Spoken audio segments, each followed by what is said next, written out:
ঢাকা বোর্ডের আমরা যেই প্রশ্নটা আসলে পেয়েছি সেটা গ সেটের প্রশ্ন। তো ওই প্রশ্নটাতে শুরু থেকে যে কোয়েশ্চেনগুলো আছে মোটামুটি অনেকেই আপনারা উত্তর পেয়ে গেছেন, কিন্তু ওইটার আসলে ব্যাখ্যা কিংবা হচ্ছে যে আসলে কেন ওইটা রাইট, ওই জায়গায় ভুল কেন, কিছু কিছু কোয়েশ্চেন মোটামুটি কনসেপ্ট থেকে আসছে। আর কিছু কিছু কোয়েশ্চেন মোটামুটি আপনারা বইতে যেই টপিকগুলো পড়ছেন, যেই সিস্টেমে পড়ছেন, সেই সিস্টেমটার খুব বেশি ডিফারেন্ট কিছু আসলে হয়নি। তো আমি চেষ্টা করবো আপনাদেরকে এমন কিছুভাবে হেল্প করার যে হচ্ছে যে কনসেপ্টটা আপনার আস্তে আস্তে ক্লিয়ার হয়। মোস্ট অফ দ্য কেসেস যারা পরবর্তী 26 ব্যাচে পরীক্ষা দিবেন তাদের জন্য একটু মানে একটু সুবিধা হবে যে আপনারা প্রত্যেকটা প্রশ্ন আসলে কীভাবে কনসেপ্ট চিন্তা করে আপনি আনসারটা করতে পারেন।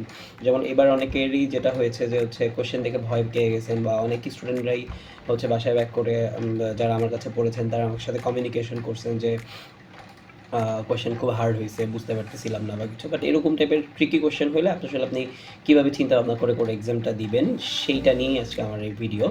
একটু হয়তো লং হবে, চেষ্টা করব যতটুকু কমে আপনাদেরকে বলা যায়, কিন্তু যেহেতু ব্যাখ্যার ভিডিও, সো আমি মানে শুধু উত্তর বলে যাব না, ওইটার কনসেপ্টটাও কিছুটা আপনাদের সাথে শেয়ার করব। সো প্রথমত আমার কাছে যে কোয়েশ্চেনটা আছে আপনারা তো স্ক্রিনে দেখতে পাচ্ছেন, সেটা হচ্ছে যে 101101 এর বাইনারি কমপ্লিমেন্ট কোনটি? সো বাইনারি কমপ্লিমেন্ট যখন বলতেছে, অ্যাকচুয়ালি এখানে ওয়ান্স কমপ্লিমেন্টের কথাটাই বলা হচ্ছে, টুস কমপ্লিমেন্ট না। সো যেহেতু ওয়ান্স কমপ্লিমেন্ট আসছে, আমরা সবাই কনসেপ্টটা জানি যে ওয়ান্স কমপ্লিমেন্ট অ্যাকচুয়ালি কী করে, যেই নাম্বারটা দেওয়া থাকে সেই নাম্বারটার জাস্ট উল্টোটা হয়। তো সেক্ষেত্রে এখানে যেটা আছে মানে প্রশ্নতে 101101, তো ঠিক এটাকে উল্টাইলে হচ্ছে আমাদের কি আসে 010010। সো 010010, যেটা অপশন খতে আছে, অ্যান্ড এই অনুযায়ী এটা রাইট আনসার। সেকেন্ডটা হচ্ছে ফাইবার অপটিক ডেটা প্রেরণের জন্য কোন আলোক রশ্মি ব্যবহৃত হয়? অ্যাকচুয়ালি আলফা বিটা গামা এগুলো আসলে ওই রকম আলোক রশ্মি না যেগুলো হচ্ছে আমাদের যে আমরা ডেটা স্পিডের ক্ষেত্রে কাজে লাগাই। এখানে ফাইবার অপটিক ডেটা প্রেরণের জন্য মেনলি লেজার রশ্মিটাই আসলে আমাদের এখানে কাজে লাগে। লেজার যেমন আমরা একটা লাইট যখন একটা জায়গা থেকে মারি, তো তখন ওই লাইটটা কী হয়, রিফ্লেকটিভ হয় না, যে একটা জায়গা থেকে গিয়ে আরেকটা জায়গায়। যেমন আমরা ছোটোবেলায় একটা খেলনা খেলতাম যে লেজার লাইট মারতাম আমরা রাস্তায় কেউ থাকলে বা এরকম ছোটোবেলায়। সো ওই রকম একটা লেজার রশ্মি যেটা অনেক দূর পর্যন্ত যায়, সো ওই রকম একটা রশ্মি আসলে চলাচল করে ওইখানে। তারপরে এই কোশ্চেনটা যেটা যে কামাল একজন ওয়েব ডেভেলপার, সে ক্লায়েন্টের জন্য www.allnews.com ওয়েবসাইট তৈরি করেন। ওয়েবসাইটটি ব্যবহার করে দেশ বিদেশের খবর জানা যায়। এইখানেই আসলে আমাদেরকে একটু অন্যদিকে নিয়ে গেছে। এখানে পুরো এটার মধ্যে আমার এখানে ইম্পর্টেন্ট হচ্ছে যে আমাদের HTML এর যে একটা লিঙ্ক দেওয়া আছে অথবা একটা ওয়েবসাইট লিঙ্ক দেওয়া আছে, সেটা শেষের যে পোর্শনটা সেটা হচ্ছে .com। আমরা ডোমেন নেম লেখার সময় আমরা একটা জিনিস পড়তে পেয়েছিলাম যে .com, .org, তারপরে হচ্ছে .net, তারপরে হচ্ছে .in, .bd, এরকম যেই এইগুলো আমরা পড়ি, ডোমেন নেমগুলো পড়ি। এই ডোমেন নেমের শেষ যে পোর্শনটা এটা আসলে ডিফাইন করে যে এটা কী ধরনের ওয়েবসাইট হবে। যেমন .com মানে কোম্পানি, মানে বিজনেস, তার মানে এই জন্য এটা বাণিজ্যিক হয়েছে। যদি এটা আন্তর্জাতিক উত্তর অনেকে চিন্তা করেছেন, আসলে এটা তো আন্তর্জাতিক নাই, কোনো অর্গানাইজেশন না কিংবা ইন্টারন্যাশনাল এরকম কোনো কিছু নাই। যেমন বাংলাদেশেরও কোনো ইটা না, সেটা হচ্ছে .bd, এরকম কিছু নাই। সো এখানে মেইন আসলে ছিল হচ্ছে লাস্ট ডোমেন নেমের লাস্ট যে পোর্শনটা, সেই পয়েন্ট থেকেই এখানে আপনাকে ধরতে হবে যেটা বাণিজ্যিক হবে। তারপরে হচ্ছে উদ্দীপকে কামালের তৈরিকৃত ওয়েবসাইটটি ভিজিটের জন্য কোন ধরনের প্রোটোকল ব্যবহৃত হয়? অ্যাকচুয়ালি আমরা জানি ওয়েবসাইটে যত রকম আমরা মানে লিঙ্কগুলো আসলে ক্রিয়েট করি, আপনারা যদি কেউ ক্রোম ব্রাউজারে গিয়ে থাকেন এবং সেখানে যদি লিঙ্কটাতে হচ্ছে যান, দেখবেন যে www এর আগে HTTP নামে একটা প্রোটোকল আসলে অ্যাড হয়। আমরা নর্মালি ওয়েবসাইট লেখার পরে তারপরে যদি ওটা কপি করতে যাই, দেখবেন HTTP সহ আসবে। সো এই HTTPর অ্যাকচুয়ালি একটা প্রোটোকল, মানে নিয়ম নীতি, ওই নিয়ম নীতি অনুযায়ী হাইপার টেক্সট ট্রান্সফার প্রোটোকল, মানে একটা জায়গা থেকে ডেটাটাকে ট্রান্সফার যে করবে সেটার একটা প্রোটোকলের নেম হচ্ছে হাইপার টেক্সট ট্রান্সফার প্রোটোকল। এরপরে কোশ্চেনটা খুবই বেসিক, সেটা হচ্ছে যে ক্যারেক্টার ইনপুট দেওয়া যায় কোনটি দিয়ে? আমরা এখানে 4টা অপশন দেখতে পাইতেছি, %C, %F, %LF and %D। আমরা দেখে ফেলছি যে আমরা যখন সি প্রোগ্রামে কাজ করতে গেছি, ইন্টিজার ভ্যালু নিয়ে কাজ করলে আমরা %D দিয়ে কাজ করেছি, %F হচ্ছে ফ্লোটিং ভ্যালু নিয়ে কাজ করতে গেলে, এবং %C হচ্ছে আমাদের ক্যারেক্টারিস্টিক, মানে ABCD যেগুলো সেগুলো নিয়ে কাজ করতে গেলে আমরা এটা পেয়েছি। এরপরে 6 নম্বরে যে প্রোগ্রামটা আছে আইসিটি কতবার প্রদর্শিত হবে, এখানে আমাকে কোডিংটাকে বুঝতে হবে অ্যান্ড সেই অনুযায়ী আমাকে পরবর্তীতে যেতে হবে। যেমন ধরেন ফর লুপ একটা দেওয়া আছে, সেটা শুরু হয়েছে ইনিশিয়াল ভ্যালু 3 দিয়ে, এবং যতবার এই ফর লুপের কন্ডিশনটা রাইট হবে ততবার আইসিটি প্রদর্শিত হবে। তো এখন যখন আমরা প্রথম কন্ডিশনে যাই, i = 3 দিয়ে যেহেতু শুরু হয়েছে, এই 3 কি 15 থেকে ছোট কিনা, হ্যাঁ ছোট, রাইট। যখন এটা ছোট হবে তখন নিচে এসে একটা কন্ডিশন চেক করবে যে i এর মানটা কি সাথে সাথে মিলছে না মিলে নাই, তাহলে সে কি করবে, প্রিন্ট করে দিবে আইসিটি। তার মানে 3-এর জন্য সে একবার প্রিন্ট করলো। তারপরে এই বাড়ার পরে তারপরে ফর লুপে আবার যাবে। সো ফর লুপে যখন সে যাচ্ছে তখন আবার 2 বাড়াবে, তো বাড়ার কারণে কি হলো, 3 হয়ে গেল 5, তো 3 আর 2 5 হওয়ার কারণে আবার ওই যে 15 থেকে ছোট কিনা চেক করলো। দেন পরবর্তীতে ইফ কন্ডিশনে এসে চেক করলো এটা সাথে সাথে সমান, বলবে না এটা সাথে সাথে সমান না, বা 12 থেকে বড় না, তার মানে দুইটা কন্ডিশনের একটাও মানতেছে না, তাই বলে সে কী করবে, আইসিটি প্রিন্ট করে দিবে। সো এইভাবে যদি আমরা চেক করতে যাই, 3-এ প্রিন্ট করবে, 5-এ প্রিন্ট করবে, 7-এ সে প্রিন্ট করবে না। কেন করবে না, কারণ ওই যে বলে দিচ্ছে যে ইফ i = 7 হয় তাহলে কন্টিনিউ করবে, মানে সে প্রিন্ট না করে প্রোগ্রামটাকে কন্টিনিউ করে চলে যাবে। তো সে 7-এ প্রিন্ট করলো না, তারপরে 2 বেড়ে 9 হলো, 9-এ সে প্রিন্ট করবে, এবং 9-এর পরে গিয়ে 11-তে সে প্রিন্ট করবে, কারণ কি 12 থেকে এখনও i এর মানটা বড় হয়নি। তারপরে গিয়ে যখন এই 4 বার প্রিন্ট করলো, তারপরে 13 যখন হবে তখন 12 থেকে কিন্তু বড় হয়ে গেল, কন্টিনিউ করে যাবে। পরে যদি 15 হয়, মানে 13-র পরে 15 হয়, কন্ডিশন উপরেরটা রাইট হলো, পরবর্তীটার কারণে কিন্তু রাইট হচ্ছে না। তার মানে এই জন্যে আমার প্রিন্ট করার যে কন্ডিশনগুলো, এক হচ্ছে 3-এর মানের জন্য একবার প্রিন্ট করবে, 5-এর মানের জন্য একবার প্রিন্ট করবে, 7-এর জন্য করবে না, তারপরে হচ্ছে 9-এর জন্য প্রিন্ট করবে, 11-র জন্য প্রিন্ট করবে। তার মানে আমার এই 4 বারই আসলে সে প্রিন্ট করবে। আই হোপ বুঝতে পারবেন। এই কনসেপ্টগুলো আমি পরবর্তীতে চেষ্টা করবো আপনাদের ভিডিওর মাধ্যমে আরও দেখা, কিন্তু এইটা একটু কমপ্লিকেটেড কোশ্চেন্স ছিল, যেটা হচ্ছে আমি যতটুকু চেষ্টা করেছি বুঝে দেওয়ার। 7 নম্বরে আপনারা যেটা পেয়েছেন সেটা হচ্ছে ক্লাউড কম্পিউটিংয়ের সুফল কোনটি। ক্লাউড কম্পিউটিংয়ের সুফল হচ্ছে যে, ধরেন ওই যে সাশ্রয়ী এবং সহজলভ্যতার কথাটা যেটা বলছে, এটাই অ্যাকচুয়ালি রাইট অ্যান্সার। এটার একটা পিছনে আমি একটা জিনিস আপনাদেরকে বোঝাই। ধরেন আপনি আপনার একটা কোম্পানির জন্য একটা সার্ভার আসলে বিল্ট ইন যদি আপনি করতে যান, তাহলে হচ্ছে যে সেটা 24/7 আপনাকে হচ্ছে কারেন্ট অথবা বিভিন্ন রকম সার্ভিস আপনাকে অ্যাভেল করতে হবে। সো সেই অ্যাভেলেবিলিটা যদি আপনি না করে জাস্ট হচ্ছে কোনো একটা ক্লাউড কম্পিউটিং সার্ভিস থেকে আপনি হোস্টিং ডোমেন এগুলো কেনেন, তো সেই ক্ষেত্রে দেখা যাবে যে আপনার খুব অল্প খরচে সেই সার্ভিসটা আপনি পেয়ে যাচ্ছেন, যেটা আপনার 24/7 সার্ভার সিস্টেমকে অন রাখার জন্য খরচ হতো তার থেকে অনেক কমে। তো সেই জন্যে আমরা এটাকে সাশ্রয়ী এবং সহজলভ্য বলছি। আমি ব্যাকএন্ডের ব্যাপারগুলো একটু ব্যাখ্যা করে দিচ্ছি আপনাদেরকে।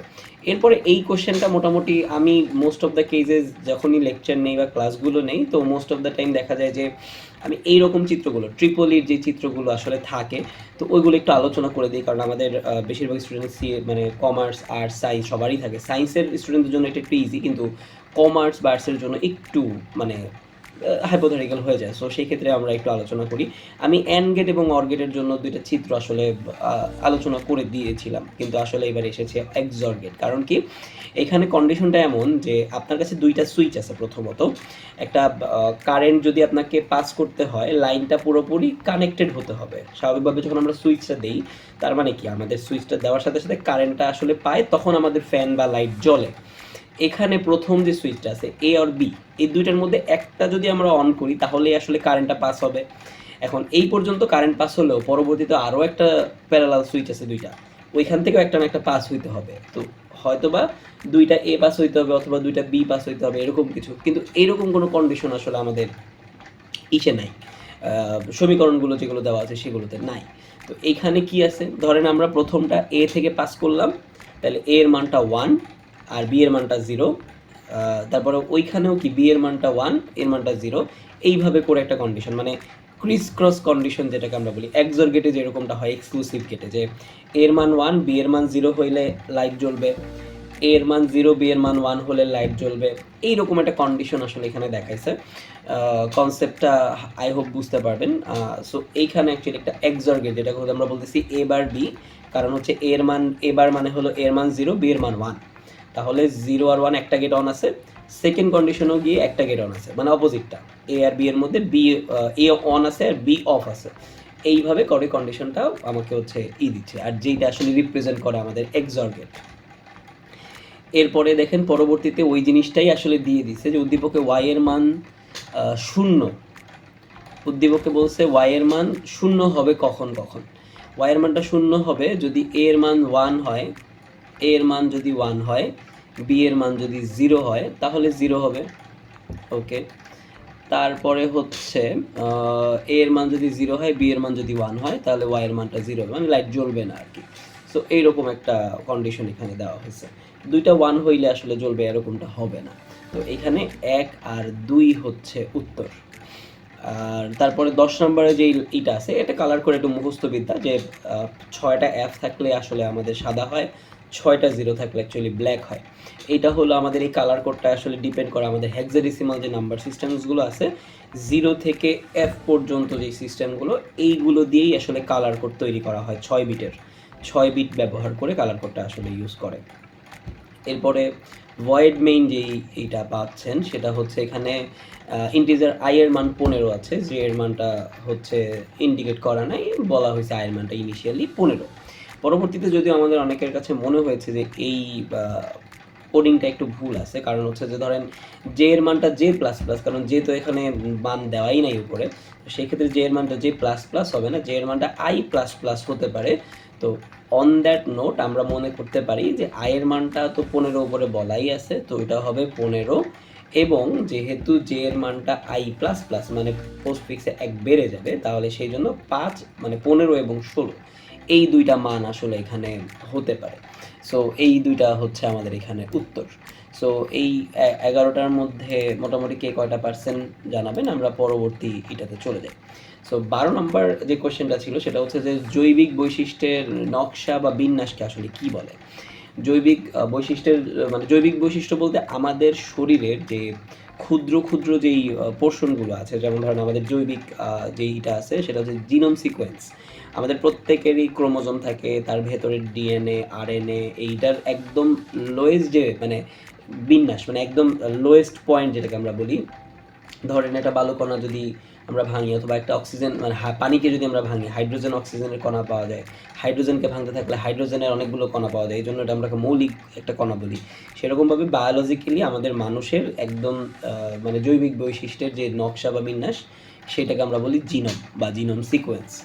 সিকোয়েন্সটা আসলে হচ্ছে অনেকগুলো জিনোম মিলে একটা সিকোয়েন্স তৈরি, সিকোয়েন্সের মাধ্যমে আসে, কিন্তু জিনোমটা হচ্ছে একক।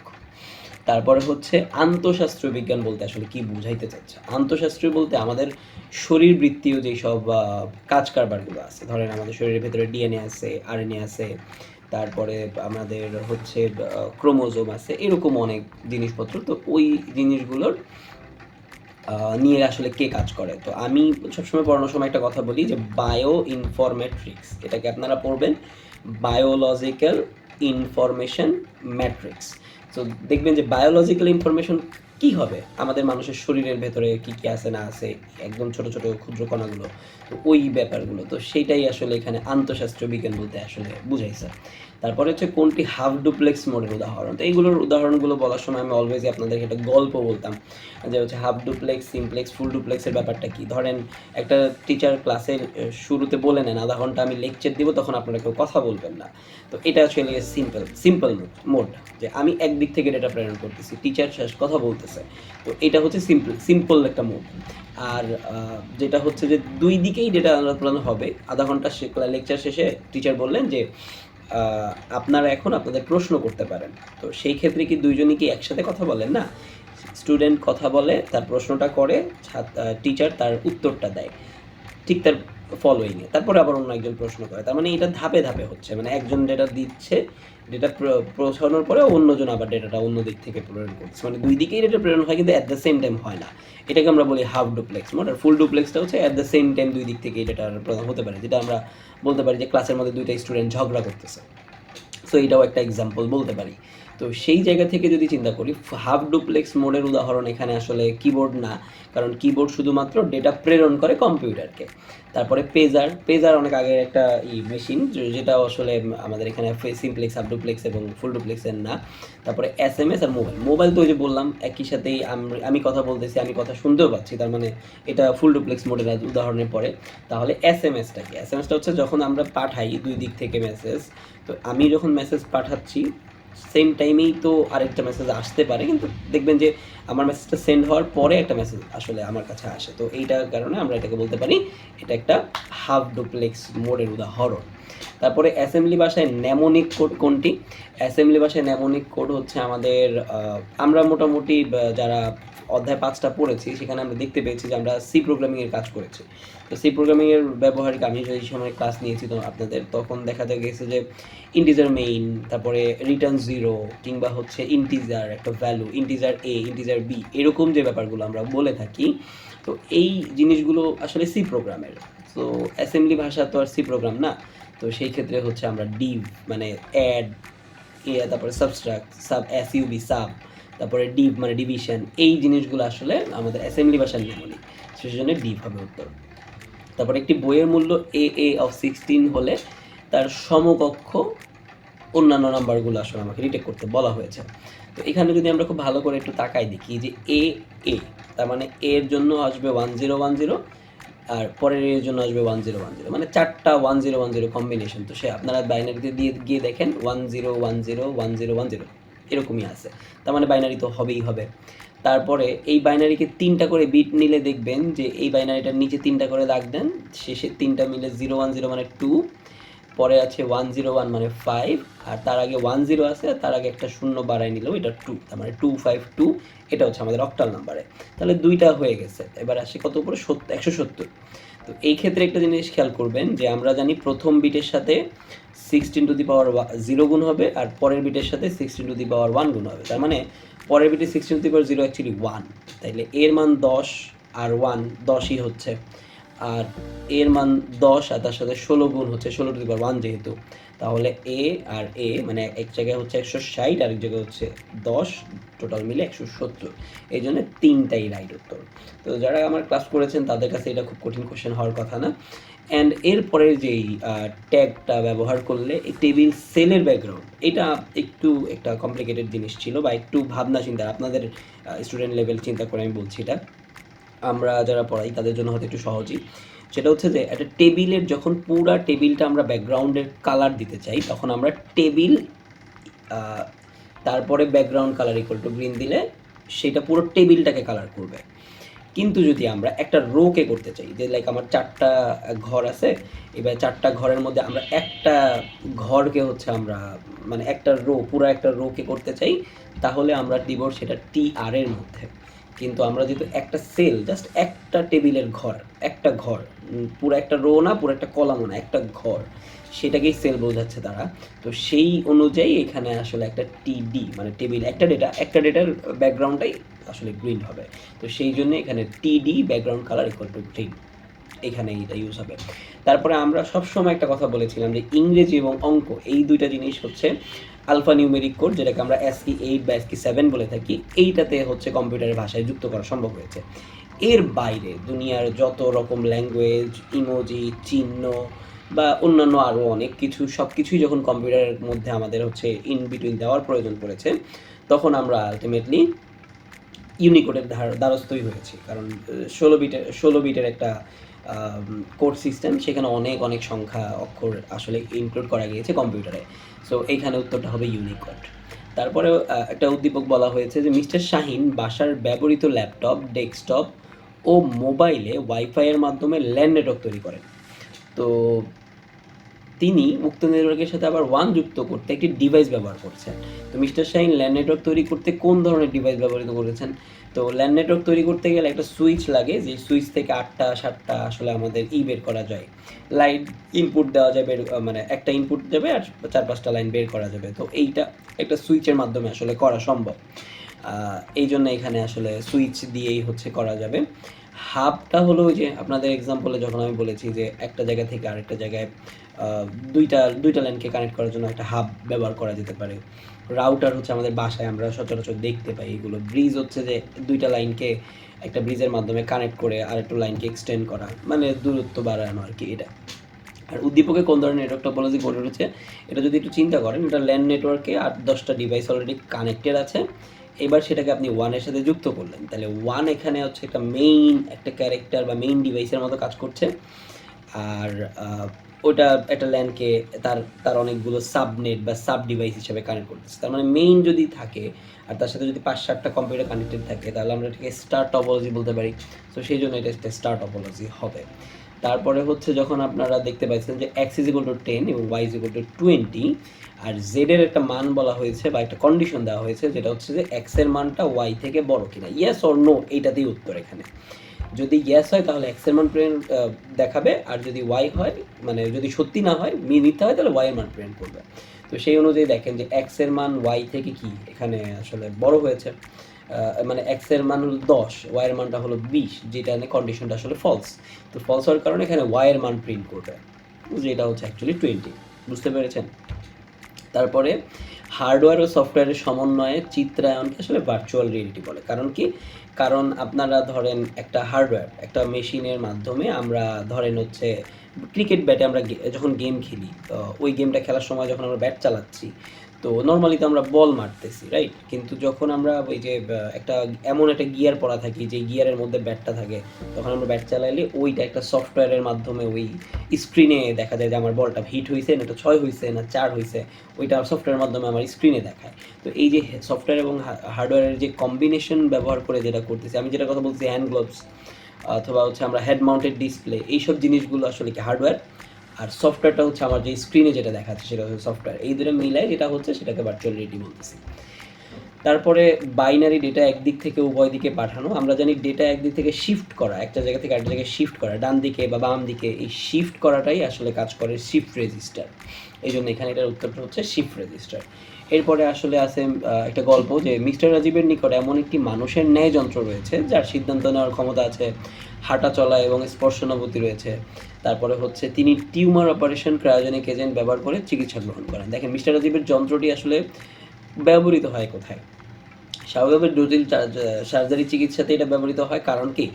ও ধরেন হাঁটাচলা করতে পারে, সে যে অপারেশনটা যখন করবে বা সার্জারিটা যখন করবে, সে স্পর্শানুভূতি যদি থাকে তার, তাহলে আমি যে ব্যথা পাচ্ছি বা মানুষ যে ব্যথা পাচ্ছে সেই ব্যথাটা ও অনুভব করতে পেরে তখন ও বুঝে, বুঝে আসলে আমাদের সার্জারিটার কাজ করবে। সেজন্য এটা জটিল সার্জারি চিকিৎসায় আসলে ব্যবহৃত হয়। এবং মিস্টার রাজীব উক্ত পদ্ধতিতে চিকিৎসা প্রয়োগের কারণটা কি? কারণ হচ্ছে তুলনামূলক ব্যয়টা আসলে কম হবে।